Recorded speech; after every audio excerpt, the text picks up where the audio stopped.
Hi everyone.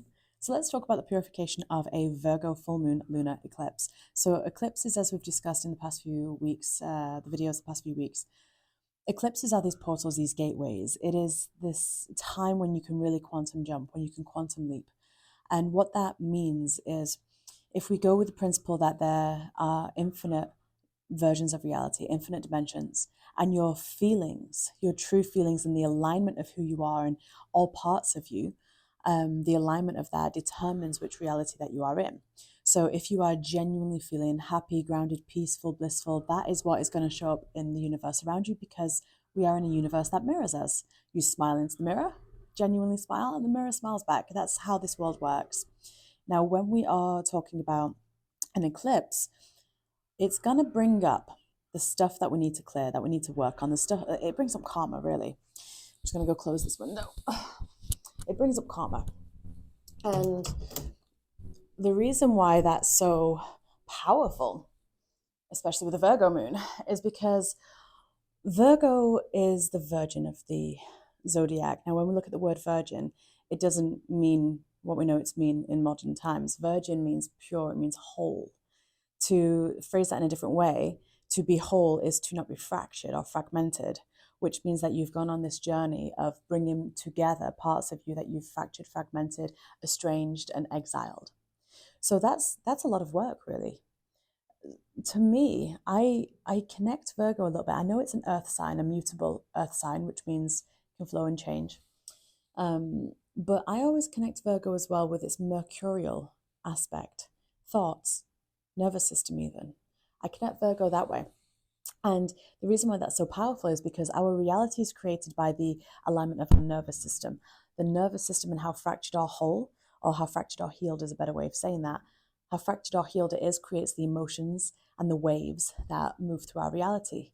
These are really noticeable when it comes to an eclipse. So as we build up to a lunar eclipse especially, lunar eclipses highlight the subconscious, they highlight the emotions, they highlight the things that we've been avoiding, ignoring.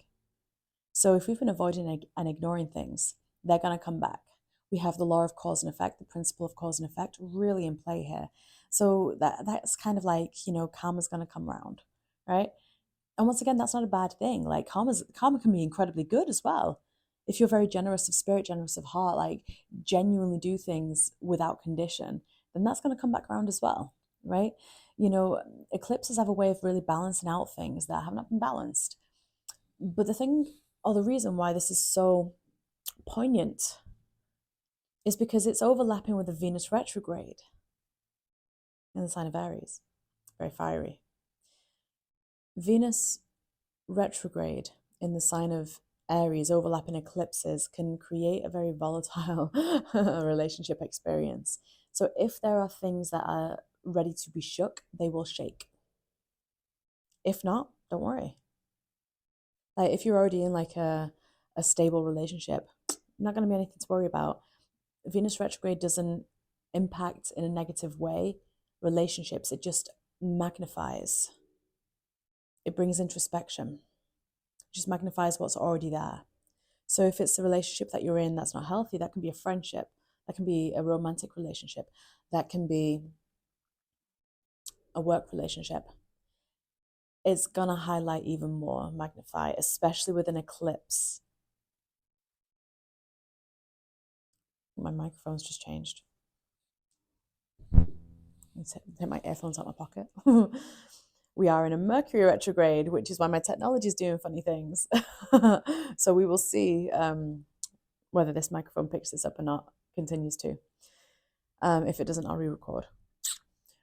But we have just started Mercury retrograde as well. So just to add a little bit of fuel to the fire and to encourage that which has been hidden to come up forward to be dealt with, so that we can be more whole in our experience, so that we can stop hiding and running from ourselves, mirrored back through others.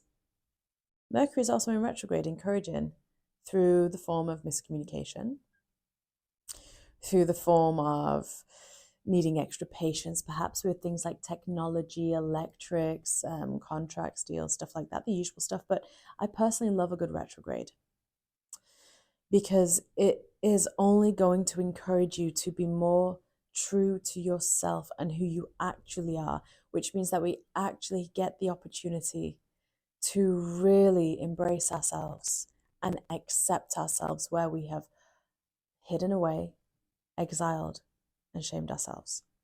This is a very powerful moon around shame. Virgo is an expert at shaming themselves, right? So maybe you've felt that come up. I mean, right now I'm personally finding it really blissful. I'm having a really blissful experience, and especially right now. But there is a lot of Virgo in my chart, so I feel very blessed by that.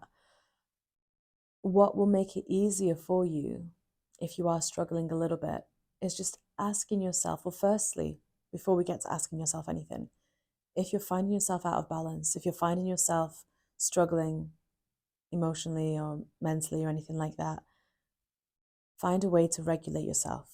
Self-regulation is a really important thing. Can you calm yourself? Can you breathe? Can you squeeze your fists so tight for such a length of time and then relax that it helps your body release any pent-up emotion, static charge? You know? Is there someone that you can talk to, a professional that you can talk to if you need to? And things are going to come up for people, and it's going to highlight where we have got repressed anger as well, because there's a lot of Aries influence as well in this Virgo full moon eclipse because of Venus retrograde. We've got that coming up. We've got Aries season coming up, Mercury, you know. And with Aries having a little bit of an influence as well as Virgo, Pisces, and everything else going on in the sky, there might be those volatile moments, right? So first, find a way to self-regulate. If you haven't learned that, now is an excellent time. Because we can't co-regulate one another. We can't help someone that we love through something if we can't regulate ourselves. So first you have to find a way to regulate yourself. Plenty of videos on YouTube how to begin to do that, but just breathing, meditating, go for a walk, getting outside, really helpful. If you're feeling like it is a bit of a pressure cooker for you, then ask yourself, what am I hiding from? What am I afraid of? What does it say about me if someone says this or does this to me, or if I act in this way? What am I trying to show myself? What is this eclipse trying to teach me? What can I let go of right now? Because we're going to get shown what we can let go of. It doesn't need to be volatile, does not need to be volatile at all. But for a lot of the world, it will be. It's going to be a very chaotic month. For a lot of the world, it doesn't need to be. Right? Because what these cosmic invitations offer us is a reflection as to where we are crossing our own boundaries, where we are shitting on ourselves, really, and gives us that invitation to change it around and to put ourselves forward in a way that we really show ourselves the love and value and respect.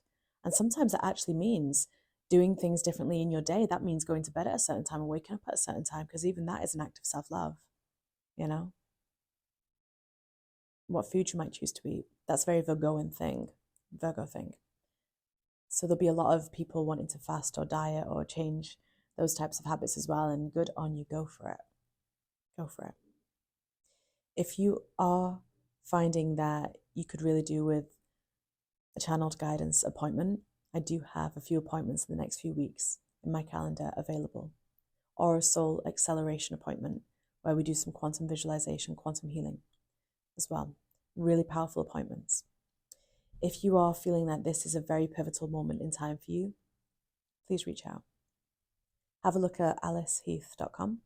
Feel very welcome to book an appointment there, or even a remote reading. They're really popular this week. A lot of people have been booking remote readings where you send in your question, you book the service, send in a question, and you get a 10-minute video back. And they're so helpful, so many. So it's been a real joy and privilege this week to record those. If they are calling for you, just let me know. I'm right here with you. So much love. Enjoy this weekend. It's going to be beautiful. Enjoy it. Know that it's going to be great. I'll see you next week. Bye for now.